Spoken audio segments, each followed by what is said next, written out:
Welcome back as we continue to track the impact of that massive dust storm across the inland Northwest. Tonight we are learning about even more damage.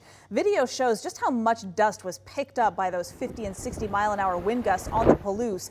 There was also a report of obviously very strong thunderstorms and heavy rain. And we've learned that the storm caused damage to the very popular WSU crop mural just recently completed outside of Pullman. Now, according to the Washington State Employee Credit Union, who commissioned that artwork, most of the teal color washed away and some of the design is looking a little wind-blown right now. It erased kind of some of those fine lines of the mural. You can still see most of the Cougar and of course the words "loud and proud" on the hillside.